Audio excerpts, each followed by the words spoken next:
This episode of Sleepy is proudly sponsored by Shopify.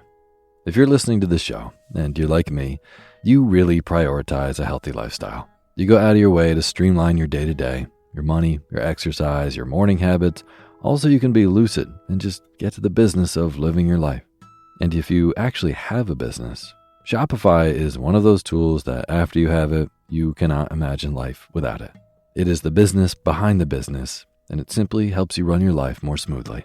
Nobody does selling better than Shopify. It is the #1 checkout on the planet.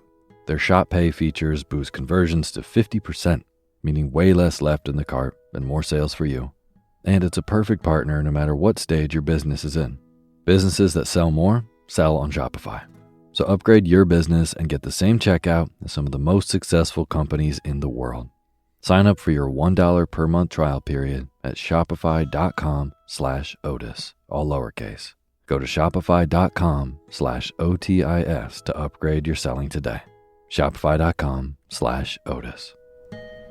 I'll have a link for this in the description of the show. Thanks. This episode of Sleepy is proudly sponsored by Green Chef, the #1 meal kit for eating well. If you've listened to this show for a while, you know how much I believe in eating well to sleep well. And Green Chef makes that so easy. It's the #1 meal kit for clean eating, delivering organic, fresh produce, responsibly sourced ingredients, and chef-designed recipes that just make you feel good. They have this special Reset collection right now, which is super wonderful. It's full of meals that are lower in saturated fat, under 700 calories, and packed with ingredients that actually make you feel better after you eat. I'm honestly a pretty mean cook myself, and I was really impressed with their harissa chicken with apricot pan sauce. It was so good, it's so tasty, and it comes together in less than 30 minutes. And while I love elaborate cooking, it's nice to have something this nourishing without all the prep work. Green Chef really helps you stay on track during busy weeks with their grab-and-go protein breakfasts and those 5-minute salads. It's just a really great way to eat. So thrive all year with clean, easy meals from Green Chef. Go to greenchef.com/sleepyfree and use code SLEEPYFREE to get started with free salads for 2 months plus 50% off your first box. That's greenchef.com/sleepyfree and use code SLEEPYFREE for 2 months of free salads and half off your first box. I'll have a link for this in the description of the show. Eat well, sleep well. Hey, my name's Otis Gray, and you're listening to Sleepy.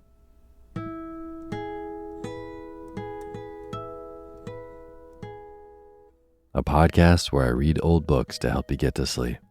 And this is a midweek short story for you. Part 2 of a 2-part series I started last week.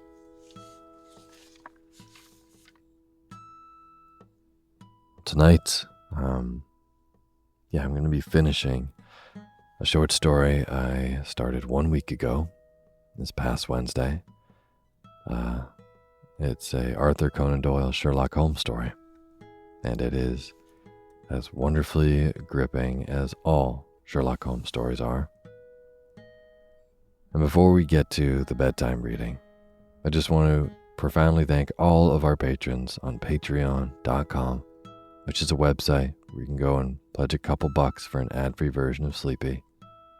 If you're a patron, thank you so much. I so deeply appreciate it. Thank you. And if you don't know what I'm talking about, Patreon, it allows you to directly support the people who make the stuff that you like. So if you like Sleepy, maybe it's become part of your nightly routine, then consider going to patreon.com/sleepyradio. Donating $1 a month goes a really long way, and I'll read your name in the opening credits of the next show after you do. $2, like I said, gets you access to the commercial-free version of Sleepy, and then $5 gets you access to our poetry feed with over 50 episodes you've never heard before. Regardless of how much you donate, I'll read your name on the show as thanks, and I'd love to have you. So that's patreon.com/sleepyradio. Thank you. And as always, the music you're hearing is by my good friend James Letkowski, and the cover art for Sleepy is by Gracie Kanan.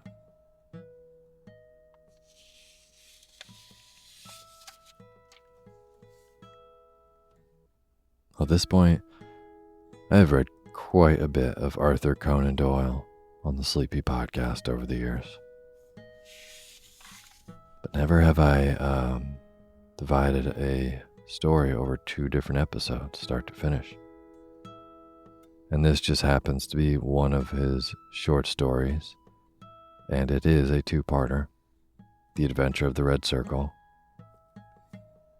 I started this last week, and I really like this format for Arthur Conan Doyle. These short stories with 2-parters. Really, I think it's a perfect length to tell a gripping story, but not too short where you don't really dive deep into it. So, obviously you can just listen to this and go to sleep to it.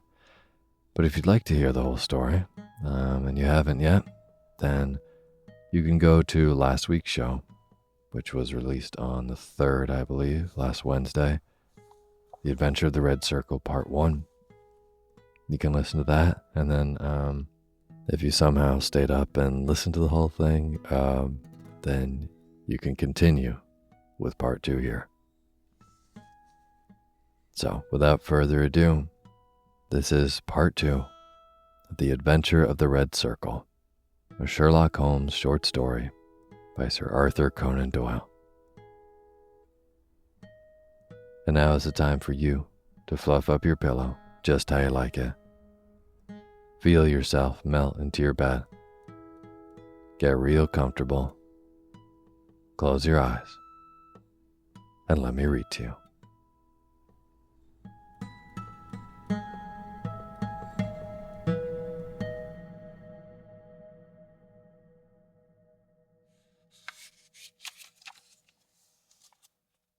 The Adventure of the Red Circle, Part 2. As we walked rapidly down Howe Street, I glanced back at the building which we had left. There, dimly outlined at the top window, I could see the shadow of a head, a woman's head, gazing tensely, rigidly out into the night, waiting with breathless suspense for the renewal of that interrupted message. At the doorway of the Howe Street flats, a man, muffled in a cravat and greatcoat, was leaning against the railing. He started as the hall light fell upon our faces. "Holmes," he cried.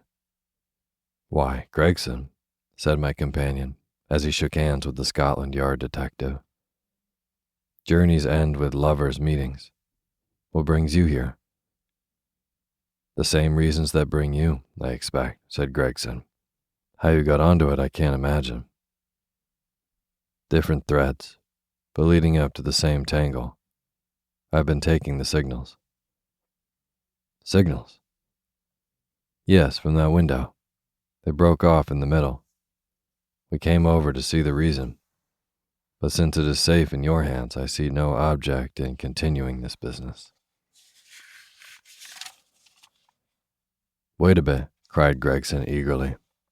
"I'll do you this justice, Mr. Holmes, that I was never in a case yet that I didn't feel stronger for having you on my side. There's only the one exit to these flats, so we can have him safe." "Who is he?" "Well, we score over you for once, Mr. Holmes. You must give us best this time." He struck his stick sharply upon the ground, on which a cabman, his whip in hand, sauntered over from a 4-wheeler which stood on the far side of the street. "May I introduce you to Mr. Sherlock Holmes?" he said to the cabman. "This is Mr. Leverton, of Pinkerton's American Agency." "The hero of the Long Island Cave mystery?" said Holmes. "Sir, I am pleased to meet you." The American, a quiet, businesslike young man with a clean-shaven, hatchet face, flushed up at the words of commendation. "I am on the trail of my life now, Mr. Holmes," said he. "If I can get Georgiano." "What? Georgiano of the Red Circle?" Oh, he has a European fame, has he? Well, we've learned all about him in America. We know he is at the bottom of 50 murders, and yet we have nothing positive we can take him on. I tracked him over from New York, and I've been close to him for a week in London, waiting some excuse to get my hand on his collar. Mr. Gregson and I ran him to the ground in that big tenement house, and there's only one door, so he can't slip us. There's 3 folk come out since he went in, but I'll swear he wasn't one of them. Mr. Holmes talks of signals, said Gregson. I expect, as usual, he knows a good deal that we don't. In a few clear words, Holmes explained the situation as it had appeared to us. The American struck his hands together with vexation. He's on to us, he cried. Why do you think so? Well, it figures out that way, does it not? Here he is sending out messages to an accomplice. There are several of his gang in London. Then suddenly, just as by your own account, he was telling them that there was danger. He broke short off. What could it mean, except that from the window he had suddenly either caught sight of us in the street, or in some way come to understand how close the danger was, and that he must act right away if he was to avoid it? What do you suggest, Mr. Holmes? That we go up at once and see for ourselves. But we have no warrant for his arrest. He is in unoccupied premises, under suspicious circumstances, said Gregson. That is good enough for the moment. When we have him by the heels, we can see if New York can't help us to keep him. I'll take the responsibility of arresting him now. Our official detectives may blunder in the matter of intelligence, but never in that of courage. Gregson climbed the stair to arrest this desperate murderer with the same absolutely quiet and businesslike bearing with which he would have ascended the official staircase of Scotland Yard. The Pinkerton man had tried to push past him, but Gregson had firmly elbowed him back. London dangers were the privilege of the London force. The door of the left-hand flat upon the 3rd landing was standing ajar. Gregson pushed it open. Within all this was absolute silence and darkness. I struck a match and lit the detective's lantern. As I did so, and as the flicker steadied into a flame, we all gave a gasp of surprise. On the deal boards of the carpetless floor, there was outlined a fresh track of blood. The red steps pointed toward us and led away from an inner room, the door of which was closed. Gregson flung it open and held his light full blaze in front of him, while we all peered eagerly over his shoulders. In the middle of the floor of the empty room was huddled the figure of an enormous man, his clean-shaven, swarthy face grotesquely horrible in its contortion, and his head encircled by a ghastly crimson halo of blood, lying in a broad, wet circle upon his white woodwork. His knees were drawn up, his hands thrown out in agony, and from the center of his broad, brown, upturned throat were projected the white haft of a knife driven blade deep into his body. Giant as he was, the man must have gone down like a pole-axed ox before that terrible blow. Beside his right hand, a most formidable horn-handled, 2-edged dagger lay upon the floor, and near it, a black kid glove. By George, it's Black Georgiano himself, cried the American detective. Someone has got ahead of us this time. Here's the candle in the window, Mr. Holmes, said Gregson. Why, whatever are you doing? Holmes had stepped across, had lit the candle, and was passing it backward and forward against the window panes. Then he peered into the darkness, blew the candle out, and threw it on the floor.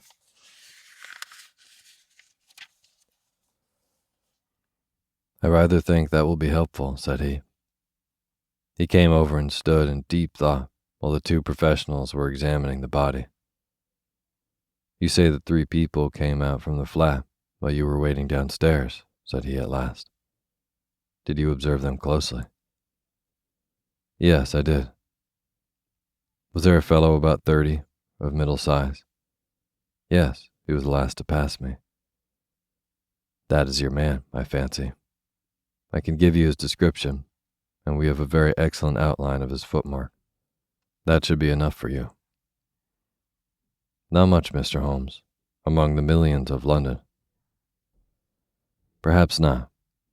That is why I thought it best to summon this lady to your aid. We all turned round at the words. There, framed in the doorway, was a tall and beautiful woman, the mysterious lodger of Bloomsbury. Slowly she advanced, her face pale and drawn with a frightful apprehension, her eyes fixed and staring, her terrified gaze riveted upon the dark figure on the floor. You have killed him, she muttered. Oh, Dio mio, you have killed him. Then I heard a sudden, sharp intake of her breath, and she sprang into the air with a cry of joy. Round and round the room she danced, her hands clapping, her dark eyes gleaming with delighted wonder, and 1,000 pretty Italian exclamations pouring from her lips. It was terrible and amazing to see such a woman so convulsed with joy at such a sight. Suddenly she stopped and gazed at us all with a questioning stare. But you are police, are you not? You have killed Giuseppe Gorgiano. Is it not so? We are police, madam. She looked round into the shadows of the room. But where, then, is Gennaro? She asked. He is my husband, Gennaro Luca. I am Emilia Luca, and we are both from New York. Where is Gennaro? He called me this moment from this window, and I ran with all my speed. It was I who called, said Holmes. You? How could you call? Your cipher was not difficult, madam. Your presence here was desirable. I knew that I had only to flash Vieni, and you surely would come.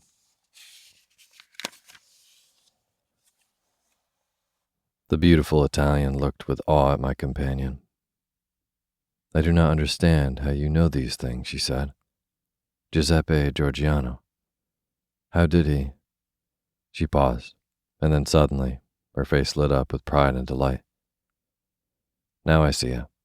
My Gennaro, my splendid, beautiful Gennaro, who has guarded me safe from all harm. He did it. With his own strong hand he killed the monster. Oh, Gennaro, how wonderful you are.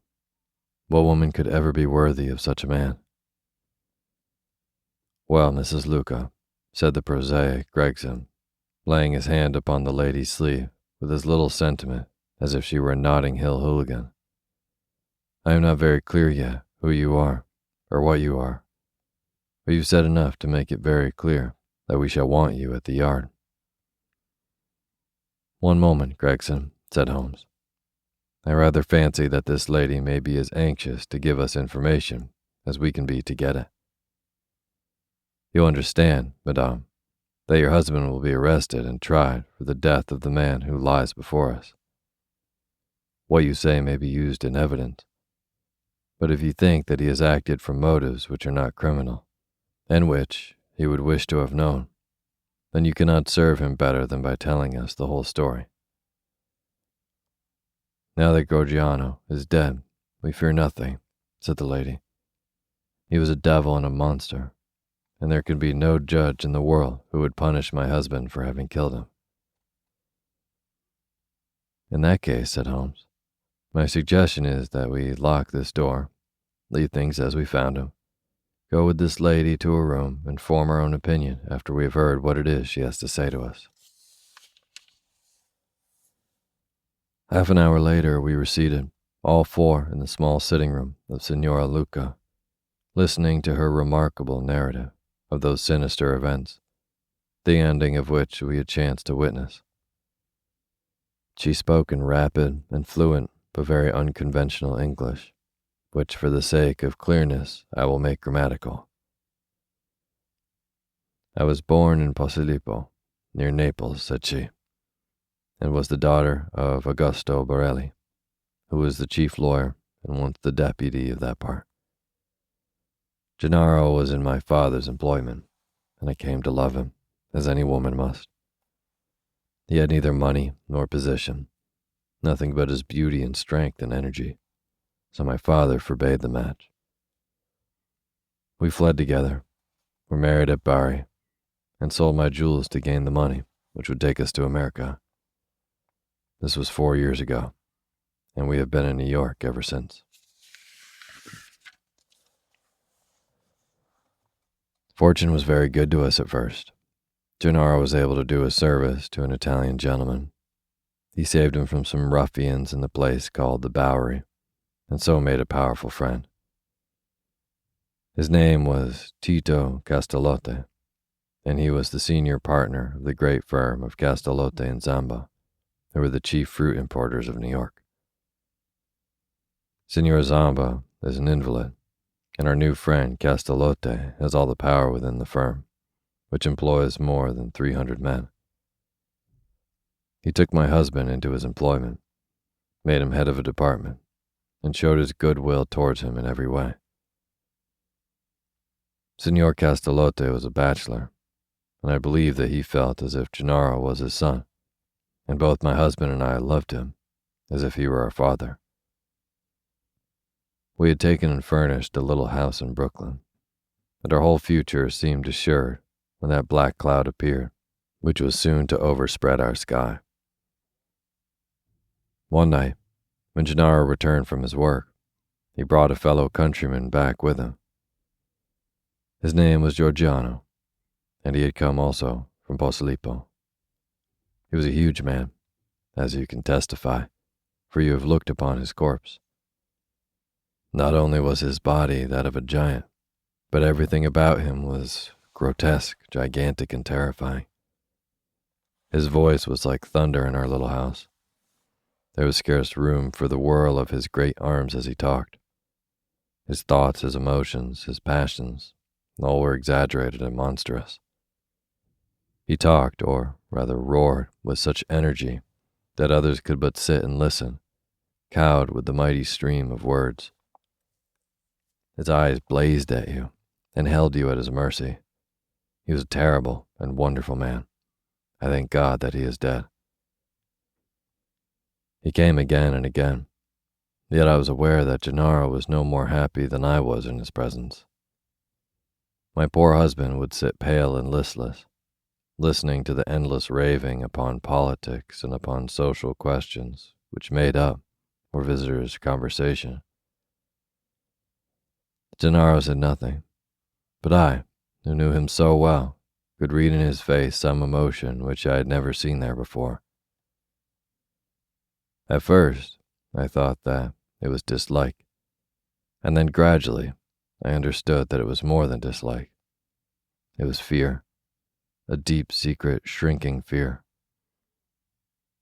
That night, the night I read his terror, I put my arms round him, and I implored him by his love for me and by all that he held dear, to hold nothing from me, and to tell me why this huge man overshadowed him so. He told me, and my own heart grew cold as ice as I listened. My poor Gennaro, in his wild and fiery days, when all the world seemed against him and his mind was driven half mad by the injustices of life, had joined a Neapolitan society, the Red Circle, which was allied to the old Carbonari. The oaths and secrets of this brotherhood were frightful, but once within its rule, no escape was possible. When we had fled to America, Gennaro thought that he had cast it all off forever. What was his horror one evening, to meet in the streets the very man who had initiated him from Naples, the giant Giorgiano, a man who had earned the name of Death in the south of Italy, for he was so red to the elbow in murder. He had come to New York to avoid the Italian police, and he had already planted a branch of this dreadful society in his new home.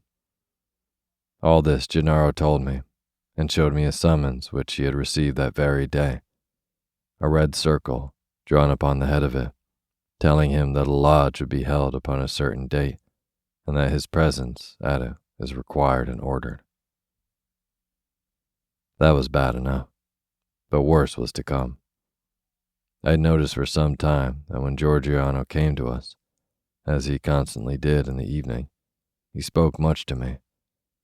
And even when his words were to my husband, those terrible, glaring, wild beast eyes of his were always turned upon me. One night his secret came out.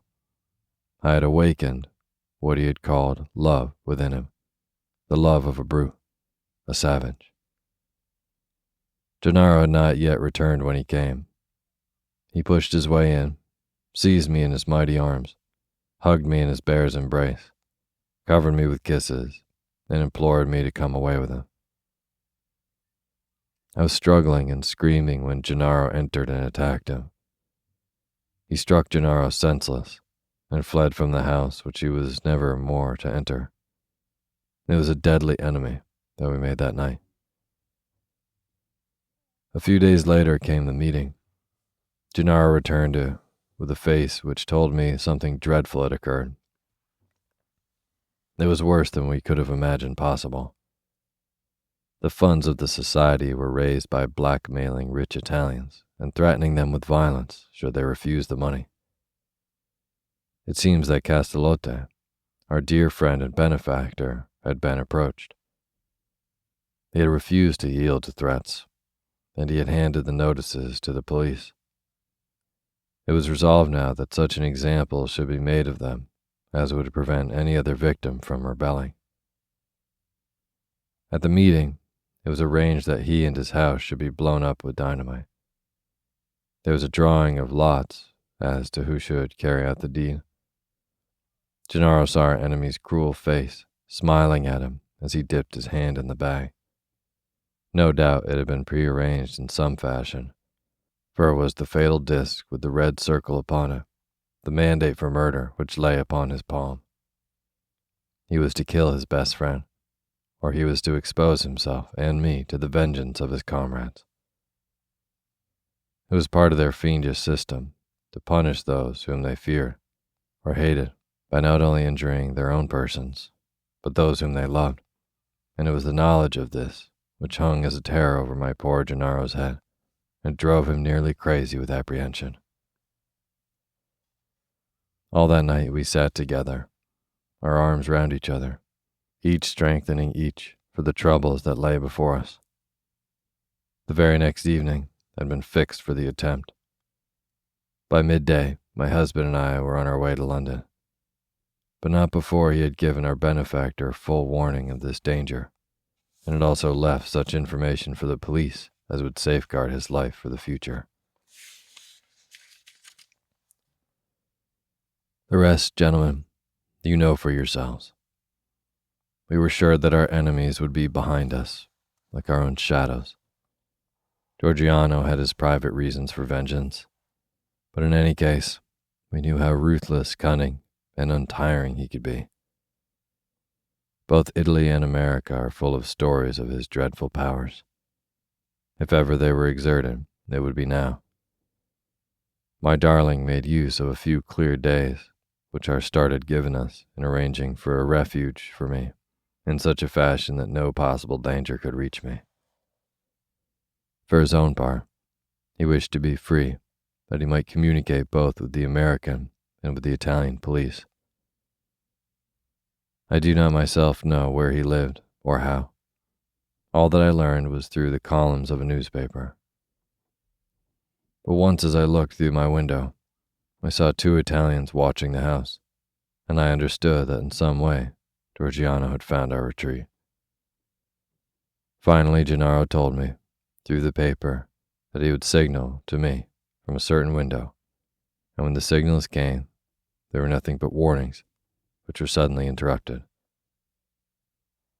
It is very clear to me now that he knew Giorgiano to be close upon him, and that, thank God, he was ready for him when he came. And now, gentlemen, I would ask you whether we have anything to fear from the law, or whether any judge upon earth would condemn my Gennaro for what he has done. Well, Mr. Gregson, said the American, looking across at the official, I don't know what your British point of view may be, but I guess that in New York this lady's husband will receive a pretty general vote of thanks.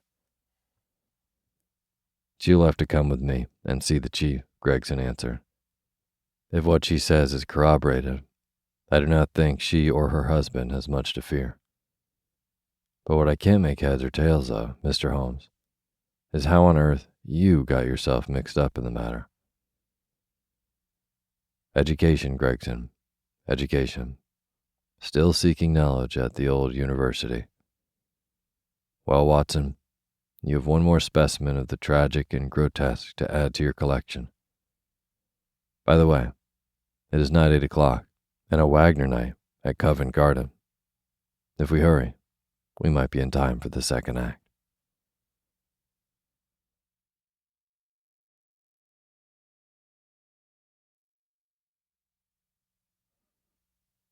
Thank you for listening to Sleepy. Good night.